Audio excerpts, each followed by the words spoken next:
وہ لڑکا جو ہوتا ہے وہ سن رہا ہوتا ہے کہ بھائی جو اس کی سیلری ملی تھی اس نے تو ساری میرے پہ خرچ کر دی. پھر وہ کہیں سے پیسے منگواتا ہے تو ان کا جو بھی گھر کا نظام ہوتا ہے وہ سب چلاتا ہے. میڈم بل تو آپ کا پے ہو چکا ہے. تو دو ہی ہوتے ہیں، ایک دادی اور وہ ایک لڑکا جو کرایہ دار رکھتی ہے وہ. آج میں نے ایک ڈرامہ دیکھا تو اس میں ایک لڑکی ہوتی ہے تو وہ بہت محنتی ہوتی ہے. اس نے پورے گھر کو سنبھالا ہوا ہوتا ہے. مطلب ایک بہن، بھائی شادی شدہ، اور شادی شدہ بھائی بھی، شادی شدہ بھائی کو بھی اس نے سنبھالا ہوا ہوتا ہے. تو وہ بھی اسی کے کھاتے میں ڈلا ہوا ہے. کہتا ہے کہ بھائی میری بہن کما کے آئے گی تو وہ بیٹھ کے کھاتا ہے. تو بھابھی بھی، ماں بھی، تو یہ سب لوگ. تو وہ بیچاری اتنا کچھ کرتی ہے، اتنا سب کچھ کرتی ہے سب گھر والوں کے لیے. تو گھر والے اسے کچھ سمجھتے ہی نہیں ہے. کہتے ہیں کہ بھائی ہمارے لیے تو کیا کرتی ہے. لیکن وہ لڑکی بہت محنتی ہوتی ہے، بہت کام کرتی ہے اور جاب کرتی ہے. پھر جاب شاب کر کے پھر رات کو مطلب آ کے سکون کرتی ہے. تو اس نے ایک کرایہ دار بھی رکھا ہوتا ہے. تو وہ کرایہ دار بہت اچھا ہوتا ہے. کرایہ دار اس کا بہت ساتھ دیتا ہے اور اس کی ہمدردی کرتا ہے. ہر کام میں اس کی مدد کرتا ہے. تو مطلب ایک دادی ہوتی ہے، چھت پہ جاتی ہے تو وہ دادی بھی بیٹھی ہوئی ہوتی ہے. تو دادی بھی مطلب دادی بھی اچھی ہوتی ہے، وہ بھی اس کی ہمدردی کرتی ہے. تو بس دو ہی ہوتے ہیں، ایک دادی اور وہ ایک لڑکا جو کرایہ دار رکھتی ہے وہ. باقی سب کو، کسی کو بھی اس میں انٹرسٹ نہیں ہوتا کہ بھائی کام پہ جا رہی ہے، بھوکی ہے، پیاسی ہے، جو کچھ بھی ہے کوئی بھی نہیں پوچھتا. بس یہی کہتے ہیں کہ بھائی ہمیں پیسے ملنا چاہیے، ہماری ضرورتیں پوری ہونی چاہیے. تو باقی اس لڑکی سے کوئی لگاؤ شگاؤ نہیں ہوتا یا ہمدردی شردی نہیں ہوتی.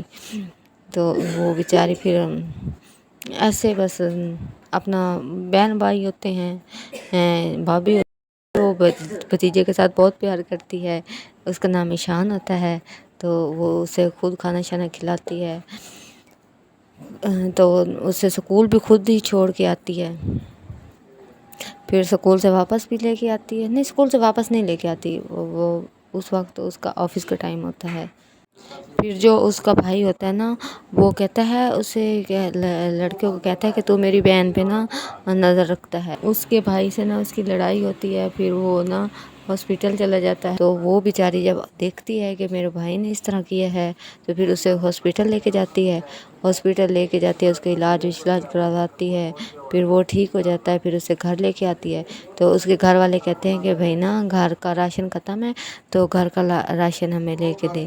وہ کہتی ہے مجھے تو میری سیلری آئی تھی تو وہ میں نے خرچ کر دی. وہ کہتی کہاں؟ اس کی ماں کہتی کہ بھائی کدھر خرچ کیا؟ کہتی جس سے تمہارے بیٹے نے مارا تھا اسے ٹھیک بھی تو کرنا تھا تو اس پہ لگا دی. تو وہ کہتی ہے ہاں اندرا تو نے اس پہ لگا دی، تجھے تو ہمارا کوئی خیال ہی نہیں ہے. تو پھر وہ لڑکی خاموش ہو جاتی ہے. پھر خاموش ہونے کے بعد پھر مطلب چپ چاپ ان کی باتیں سنتی رہتی ہے. غصہ بھی کرتی ہے کبھی کبھار، چپ چاپ سنتی رہتی ہے ان کی باتیں شاتیں. وہ لڑکا جو ہوتا ہے وہ سن رہا ہوتا ہے کہ بھائی جو اس کی سیلری ملی تھی اس نے تو ساری میرے پہ خرچ کر دی. پھر وہ کہیں سے پیسے منگواتا ہے تو ان کا جو بھی گھر کا نظام ہوتا ہے وہ سب چلاتا ہے. جو جدھر کے بل دینے ہوتے ہیں تو وہ ادھر بل دے کے آتا ہے.